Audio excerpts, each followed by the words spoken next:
नाजरीन आदाब, आप देख रहे हैं INN चैनल। मैं हूं शेख अहमद अली। आज की खास बात में हम देखेंगे कई अहम कौमी और बैनुल अक़वामी खबरें। वज़ीर आज़म नरेंद्र मोदी ने मुल्क में मुश्तरका बुनियादी ढांचे की तरक्की को रफ्तार देने के लिए मुख्तलिफ रियासतों के ऐसे 142 ज़िला मजिस्ट्रेटों यानी कलेक्टर से हफ्ते के रोज़ बातचीत की, जो मुख्तलिफ सरकारी स्कीमों के निफाज के मामले में एक दो पैमानों में पिछड़ने लगे हैं और उन्हें इज्तिमाइयत के जज्बे से काम करके मुकर्रर वक्त में हदफ मुकम्मल करने की तरगीब दी।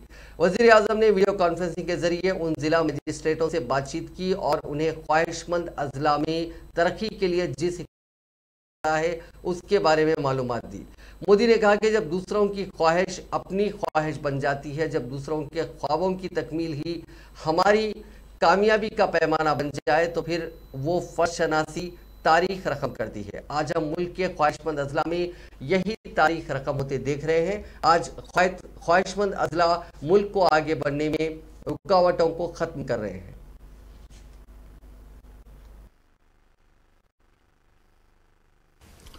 जीवन में अक्सर हम देखते हैं कि लोग अपनी आकांक्षाओं के लिए दिन रात परिश्रम करते हैं और कुछ मात्रा में उन्हें पूरा भी करते हैं, लेकिन जब दूसरों की आकांक्षाएं अपनी आकांक्षाएं बन जाए, जब दूसरों के सपनों को पूरा करना अपनी सफलता का पैमाना बन जाए, तो फिर वो कर्तव्य पथ इतिहास रचता है। आज हम देश के एस्पिरेशनल डिस्ट्रिक्ट्स, आकांक्षी जिलों में यही इतिहास बनते हुए देख रहे हैं। मुझे याद है 2018 में ये अभियान शुरू हुआ था, तो मैंने कहा था कि जो इलाके दशकों से विकास से वंचित हैं, उनमें लोगों की सेवा करने का अवसर, ये अपने आप में बहुत बड़ा सौभाग्य है। मुझे खुशी है कि आज जब देश अपनी आजादी का अमृत महोत्सव मना रहा है, तो आप इस अभियान की अनेकों उपलब्धियों के साथ आज यहां उपस्थित हैं। मैं आप सभी को आपकी सफलता के लिए बधाई देता हूं, आपके नए लक्ष्यों के लिए शुभकामनाएं देता हूं। मैं मुख्यमंत्रियों का भी और राज्यों का भी विशेष रूप से अभिनंदन करता हूं, क्योंकि उन्होंने, मैंने देखा कि अनेक जिलों में होनहार और बड़े तेज तर्रार नौजवान अफसरों को लगाया है। ये अपने आप में सही रणनीति है।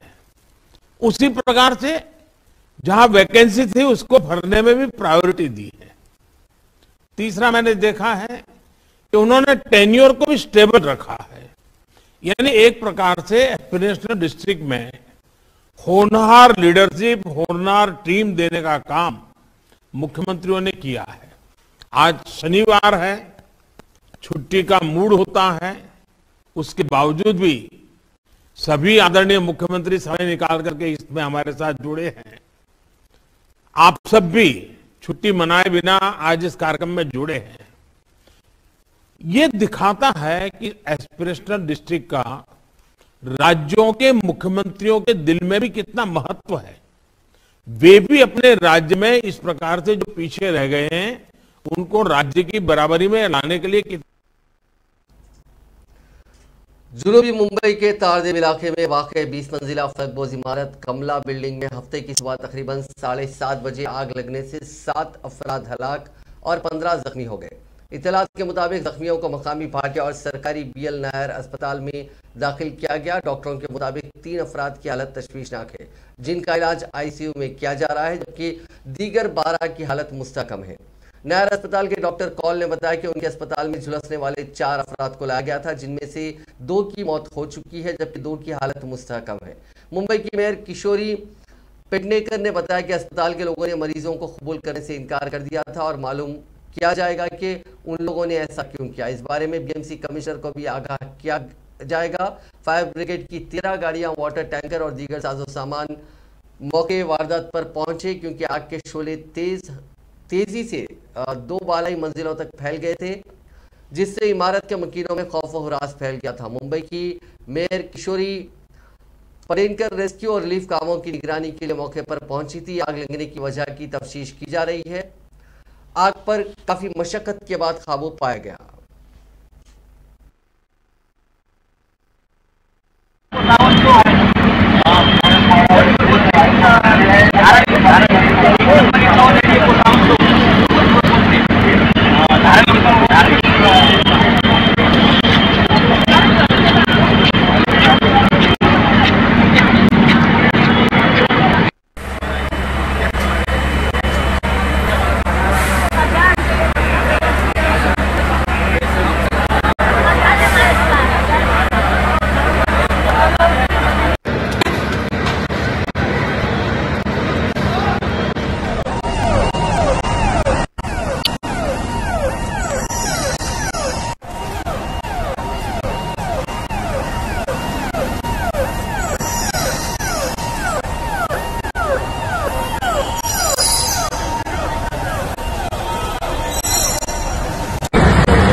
बताना तो है किसी को।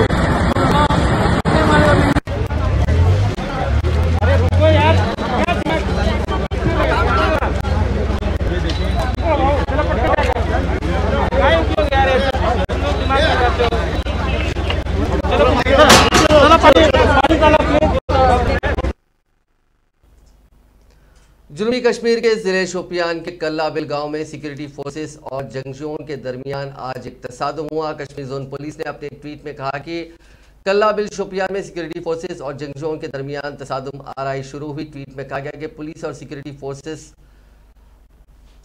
इन दहशतगर्दों को कंट्रोल करने की कोशिश कर रहे हैं। बाद में इत्तलात यह आई है कि इस मुठभेड़ में 2 दहशतगर्दों की मौत हुई है। इस दौरान सिक्योरिटी फोर्सेस की एक टीम और जंगजुओं का आमना सामना भी हुआ था और तरफैन के दरमियान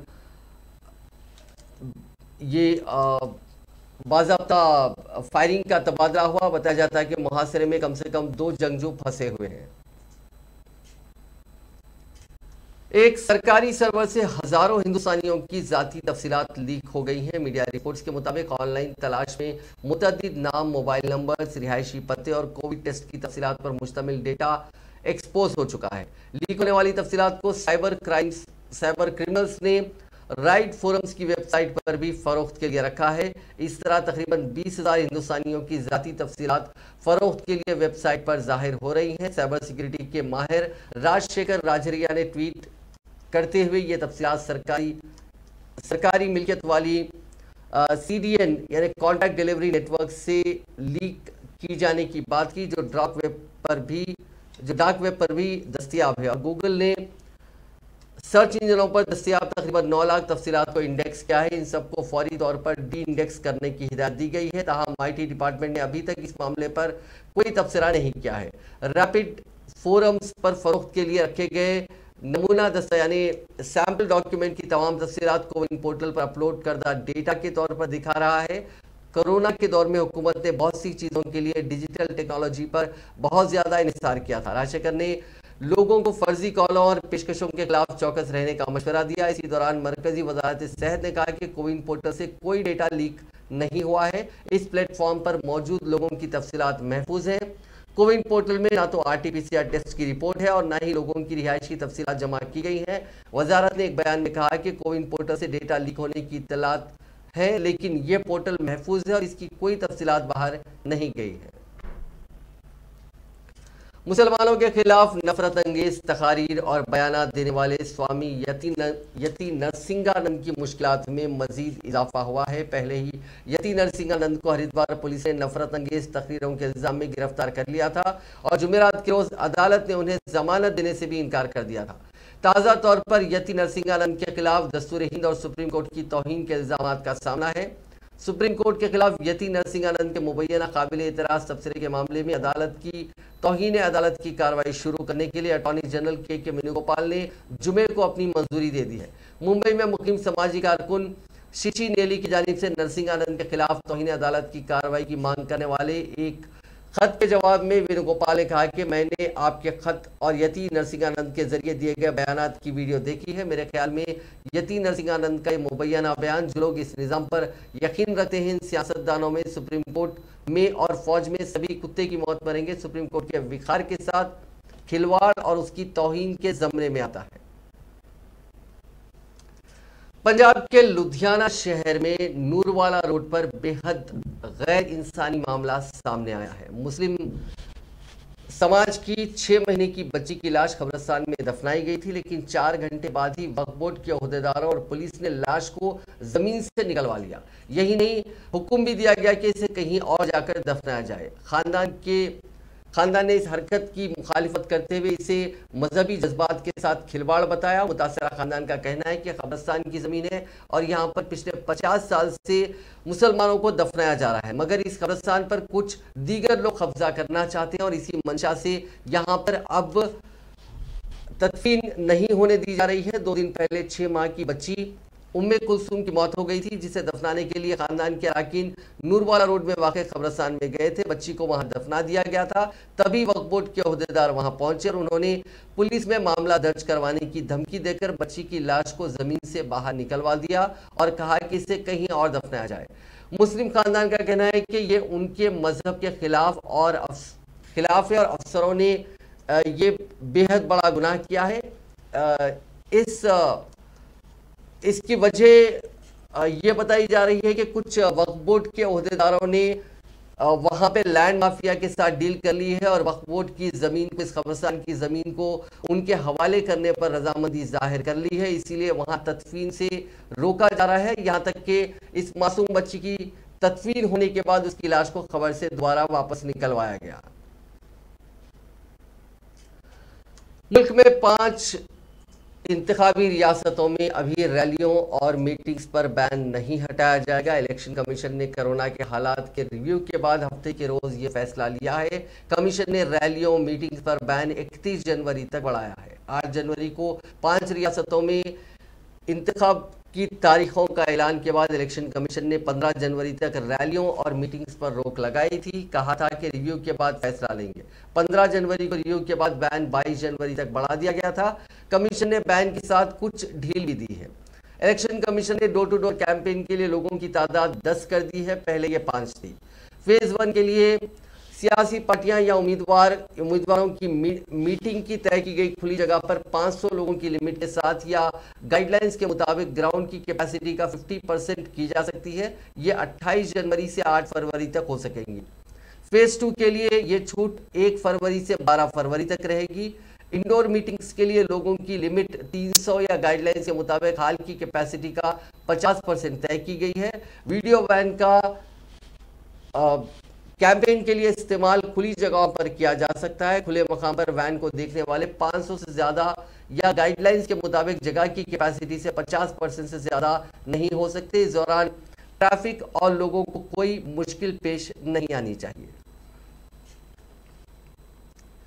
मरकजी वजीर दाखिला अमित शाह हफ्ते के रोज कैराना पहुंचे। उन्होंने यहाँ मुख्तलिफ इलाकों में घर घर जाकर लोगों से बातचीत की, उनसे पूछा कि उन्हें कोई तकलीफ तो नहीं है। वजीर दाखिला बनने के बाद अमित शाह का यह पहला कैराना का दौरा है। अमित शाह ने संकरी गलियों में घर घर पहुंचकर लोगों को बीजेपी का हैंडबिल थमाया। उनके साथ उनके मुस्लिम वर्कर्स भी नजर आए। कई वर्कर्स ने अमित शाह के साथ सेल्फी भी ली। अमित शाह ने कैराना में मीडिया से बातचीत करते हुए कहा कि रियासत में तरक्की की नई लहर दिखाई दे रही है। गरीब के घर में गैस, बिजली, आयुष्मान भारत योजना का कार्ड, हर शख्स को कोरोना का टीका, ये सारी स्कीम्स अच्छे से लागू की गई हैं।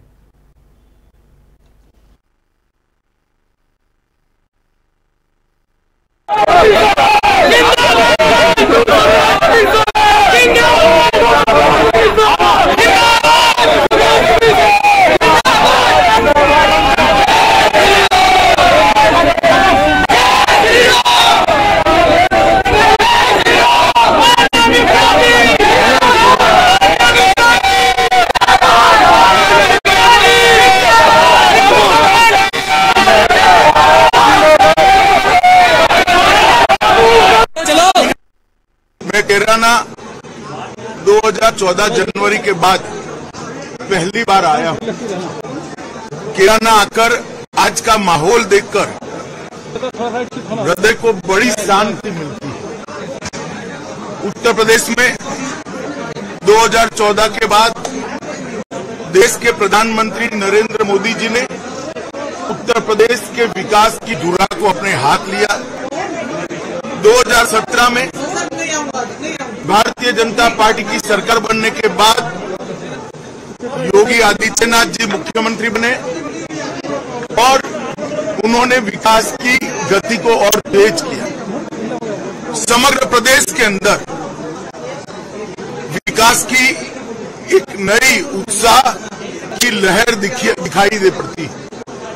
ढेर सारे रोड, ढेर सारे एयरपोर्ट्स, मेडिकल कॉलेज, हर गरीब के घर में गैस, हर गरीब के घर में शौचालय, हर गरीब के घर में लाइट, हर गरीब को प्रधानमंत्री आयुष्मान भारत योजना का कार्ड, कोरोना के समय में हर व्यक्ति को मुफ्त टीका, हर व्यक्ति को मुफ्त राशन, ये सारी योजनाएं उत्तर प्रदेश में मोदी जी ने जो भेजी है, योगी जी ने नीचे तक उसको लागू किया। मगर कोई भी प्रदेश हो, इसके विकास की प्राथमिक शर्त होती है कि वहां कानून और व्यवस्था की स्थिति ठीक है। यही कोरोना है, केराना है, जहां पहले से लोग पलायन करें। आज मैं जब राउंड लेने निकला, उन्होंने कहा मोदी जी की कृपा हो गई, भाजपा की सरकार बनी, योगी जी ने कानून और व्यवस्था को सुधारा है, हमें पलायन करने वाले पलायन कर गए। ये जो आत्मविश्वास उत्तर प्रदेश की जनता में मैं देख रहा हूं, मुझे लगता है कि आने वाले दिनों में उत्तर प्रदेश भारत का सबसे। छत्तीसगढ़ के वज़ीर आला भूपेश बघेल ने उत्तर प्रदेश इंतखाबात में इलेक्शन कमीशन की गैर जानिबदारी पर फिर सवाल उठाए हैं। इस बार उन्होंने मरकजी वज़ीर दाखिला अमित शाह की मुहिम पर इंतखाबी मुहिम का एक वीडियो शेयर किया। इसमें अमित शाह भारी भीड़ के साथ घिरे हैं। वज़ीर आला भूपेश बघेल ने पूछा कि एफआईआर सिर्फ कांग्रेस के ही वज़ीर आला पर क्यों हुआ। मरकजी वज़ीर दाखिला और बीजेपी के स्टार कैंपेनर अमित शाह ने हफ्ते को वेस्टर्न उत्तर प्रदेश के कैराना से इंतखाबी मुहिम का आगाज किया।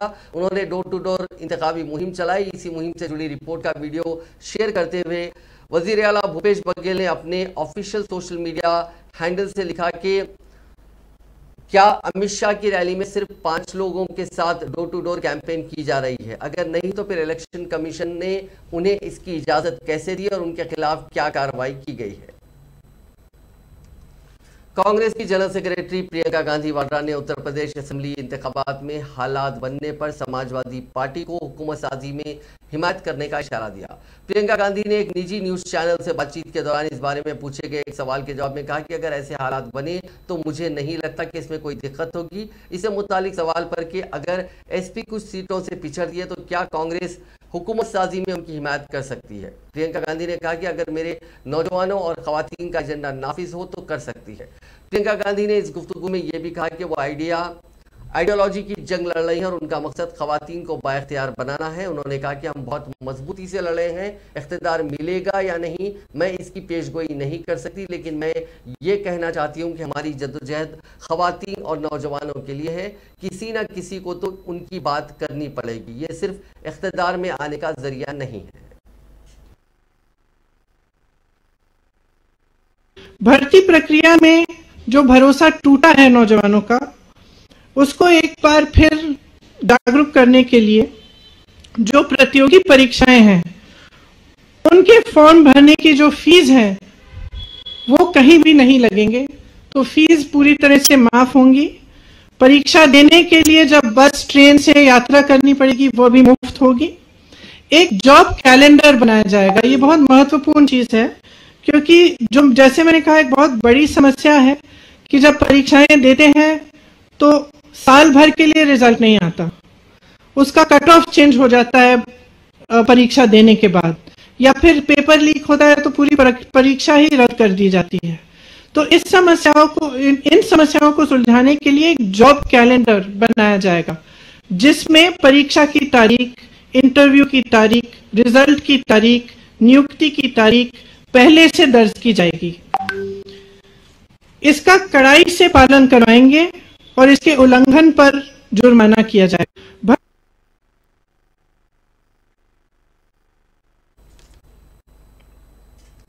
अब बात कोरोना वायरस की। पिछले 24 घंटों में दुनिया भर में कोरोना के मामलों में लगातार इजाफा देखा गया है। पिछले 24 घंटों में दुनिया भर में कोरोना के 36,93,035 नए मामले दर्ज हुए। इसी दौरान 9,774 अफराद की मौत हुई। इस इजाफे के बाद दुनिया भर में कोरोना से मुतासरीन का मजमूई आंकड़ा 34,75,76,949 हो गया, जबकि अमवात की तादाद 56 लाख के पार हो गई। अब तक 56,05,384 अफराद ने इस मोजी वायरस की वजह से जान गंवाई, जबकि 27,70,00,000 के करीब लोगों ने इस मोजी वायरस को मात भी दिया है। लेकिन अभी दुनिया भर में 6.5 करोड़ लोगों का कोरोना का इलाज जारी है। हिंदुस्तान में पिछले 24 घंटों में 3,37,704 नए कोरोना मुतासरीन मिले हैं। इस दौरान 2,42,000 लोग ठीक हुए, जबकि 482 लोगों की मौत हुई। वहीं पिछले दिन के मुकाबले नए मुतासरीन में 9,550 की कमी आई। इससे एक दिन पहले यानी जुमेरात के रोज 3,47,000 लोग मुतासिर नए पाए गए थे और 703 लोगों की मौत हुई थी। फिलहाल मुल्क में 21,13,000 एक्टिव केसेस हैं। तीसरी लहर में टोटल एक्टिव केसेस का आंकड़ा पहली बार 21 लाख के पार पहुंचा है। टोटल एक्टिव केसेस ने 31 दिसंबर को 1 लाख और 8 जनवरी को 5 लाख का आंकड़ा छुआ था। इस लिहाज से महज 22 दिन में टोटल एक्टिव केसेस 21 गुना हो गए हैं। साबिक वज़ीर-ए-आज़म और जनता दल के सरबराह देवेगौड़ा कोरोना से मुतासिर पाए गए हैं। हालांकि उनमें कोरोना की कोई अलामात नहीं पाई गई और उनकी हालत मुस्तहकम है। साबिक वज़ीर-ए-आज़म के दफ्तर ने बताया कि देवेगौड़ा को शहर के मणिपाल अस्पताल में दाखिल कराया गया। कर्नाटक के वज़ीर आला बसवराज बोम्माई ने बताया कि इत्तला मिलने के बाद कि देवेगौड़ा कोरोना से मुतासिर है, वो देवेगौड़ा और उनके अहले खाना से बात करेंगे और मणिपाल अस्पताल के डॉक्टरों से साबिक वज़ीर-ए-आज़म के इलाज में तमाम ज़रूरी इक़दाम करने को कहेंगे। एक ट्वीट में रियासती वजीर सेहत डॉक्टर सुधाकर ने देवेगौड़ा की जल्द सेहतयाबी की नेक तमन्नाओं की ख्वाहिश की और कहा कि उनका इलाज करने वाले डॉक्टरों से वो रब्ता करेंगे और उनकी सेहत की इत्तला शेयर करते रहेंगे। मेडिकल जर्नल लैंसेट की रिपोर्ट के मुताबिक दुनिया में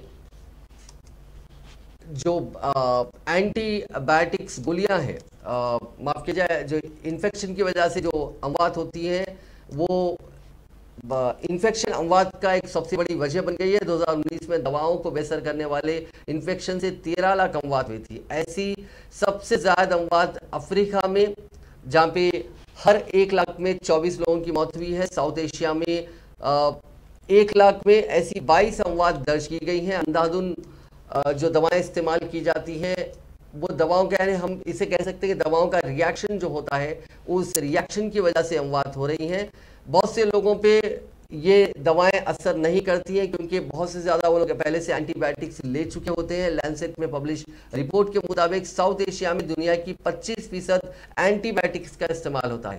दुनिया में एंटीबायोटिक्स दवाओं का सबसे ज़्यादा इस्तेमाल हिंदुस्तान में होता है।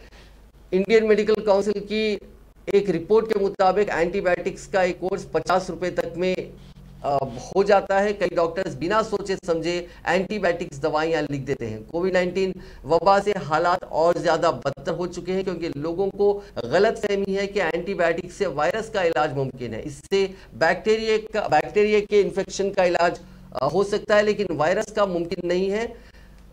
मैकगिल यूनिवर्सिटी कनाडा की जॉर्जिया सुलिस की टीम की एक नई स्टडी में गौर किया गया कि हिंदुस्तान में कैसे कोविड-19 की पहली लहर के दौरान एंटीबायोटिक्स की बिक्री बढ़ी है।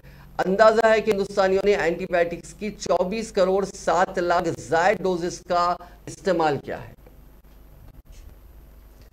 इस साल के आईपीएल का मेगा ऑक्शन 12 और 13 फरवरी को होगा। हफ्ते के रोज बीसीसीआई ने 1214 खिलाड़ियों की लिस्ट जारी की है। इन खिलाड़ियों में 896 हिंदुस्तानी और 318 बैरूनी खिलाड़ी हैं। 2 दिन तक चलने वाले इस मेगा ऑक्शन में 10 टीमें हिस्सा लेंगी। ऑक्शन में 270 कैप्ड प्लेयर्स, 900 3 अनकैप्ड प्लेयर्स और 41 एसोसिएट मुल्कों के खिलाड़ियों को रजिस्टर किया गया है। इस बार टूर्नामेंट में कई बड़े खिलाड़ी हिस्सा नहीं लेंगे। वेस्टइंडीज के दिग्गज खिलाड़ी क्रिस गेल ने अपना नाम ऑक्शन में नहीं दिया है। वहीं ऑस्ट्रेलिया के मिचेल स्टॉक, इंग्लैंड के Sam Curran, Ben Stokes, Jofra Archer, जो रूट, क्रिस वॉक्स ने भी ऑक्शन में अपना नाम शामिल नहीं करवाया है। हर एक फ्रेंचाइजी अगर अपने स्क्वाड में 25 खिलाड़ियों को रखती है तो ऑक्शन में 217 खिलाड़ियों को खरीदा जाएगा।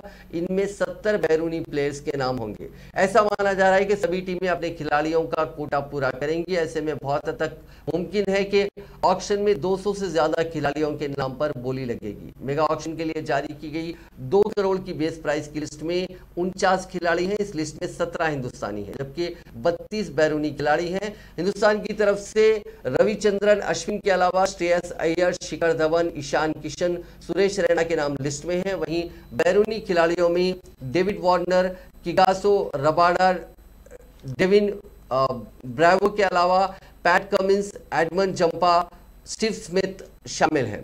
फ्रेंचाइजियों की जानिब से शॉर्टलिस्ट किए गए नामों पर 12 और 13 फरवरी को बेंगलुरु में होने वाले मेगा ऑक्शन में बोली लगाई जाएगी। आईपीएल 2022 के लिए 33 खिलाड़ियों को रिटेन किया गया है। 8 टीमों ने 27 खिलाड़ियों को रिटेन किया है। वहीं 2 नई आईपीएल टीमों ने 6 खिलाड़ियों को अपनी टीम के साथ जोड़ा है। केएल राहुल को लखनऊ ने 17 करोड़ में अपनी टीम के साथ जोड़ा है। इसके साथ ही वो आईपीएल की तारीख के सबसे महंगे खिलाड़ी भी बन गए हैं। इससे पहले आरसीबी के साबिक कप्तान विराट कोहली को भी 2018 से 2021 के सीजन तक 17 करोड़ ही मिलते थे। लखनऊ ने केएल राहुल को अपनी टीम का कप्तान भी बनाया है। साल 2018 के बाद आईपीएल का पहला बड़ा ऑक्शन होने जा रहा है। आईपीएल 2018 के मेगा ऑक्शन में जुमला 8 टीमें थी। इस बार 10 टीमें ऑक्शन में हिस्सा ले रही है। 10 टीमों ने मिलकर 33 खिलाड़ियों पर जुमला 338 करोड़ रुपए खर्च किए हैं। रिलायंस जियो मुल्क के 1000 शहरों में 5G लॉन्च की तैयारी कर रहा है। कंपनी अपने 5G नेटवर्क पर हेल्थ केयर और इंडस्ट्रियल ऑटोमेशन के टेस्ट कर रही है। 5G नेटवर्क पर डेटा की खपत ज्यादा होगी, इसलिए कंपनी ज्यादा खपत वाले इलाकों और ग्राहकों की पहचान के लिए हिट मैप्स, 3D मैप्स और रीट्रेसिंग टेक्नोलॉजी का इस्तेमाल कर रही है ताकि ग्राहकों की जरूरत के मुताबिक एक मजबूत नेटवर्क खड़ा किया जा सके। रिलायंस इंडस्ट्रीज के तिमाही नतीजों में यह बात उभर कर सामने आई है। जी सॉल्यूशंस को माफ कीजिएगा 5G सॉल्यूशंस को डेवलप करने के लिए जियो ने कई टीमें बनाई हैं, जिन्हें हिंदुस्तान के साथ साथ अमेरिका में भी तैनात किया गया है ताकि वो मुख्तलिफ किस्म की 5G सॉल्यूशंस को डेवलप कर सके। कंपनी का मानना है कि टीमें ऐसे 5G सॉल्यूशंस तैयार करेंगी जो तकनीकी सतह पर दुनिया के सामने या उनसे बेहतर होंगे। इसके अलावा कंपनी ने यूरोप में एक टेक्नोलॉजी टीम भी बनाई है जो 5G से आगे की तैयारी करेगा। 5G की तेजी से तैनाती के लिए कंपनी बुनियादी ढांचे को भी तेजी से बढ़ा रही है। साइट्स पर फाइबर और बिजली की दस्तयाबी को बढ़ाया जा रहा है ताकि जब 5G रोल आउट का वक्त आए तो इसमें कोई रुकावट या देरी ना हो।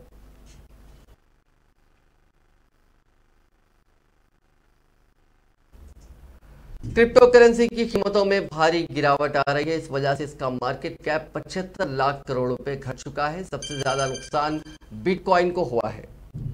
नवंबर में क्रिप्टो करेंसी की कीमतों में जबरदस्त तेजी रही है। सबसे पॉपुलर करेंसी बिटकॉइन की कीमत $67,803 पर पहुंच गई थी। पिछले 6 महीनों में इसके भाव में दुगने का इजाफा हुआ था। इस सेक्टर का टोटल मार्केट कैप पहले बार नवंबर में $3.1 ट्रिलियन पहुंच गया था। अब यह घटकर $1.9 ट्रिलियन पर आ गया है। $1 ट्रिलियन का मतलब 75 लाख करोड़ रुपए होता है। नाजरीन, आज की खास बात में बस इतना ही। आपसे कल मुलाकात होगी नई खबरों के साथ, नए एनालिसिस के साथ। फिलहाल दीजिए इजाजत। खुदा हाफिज।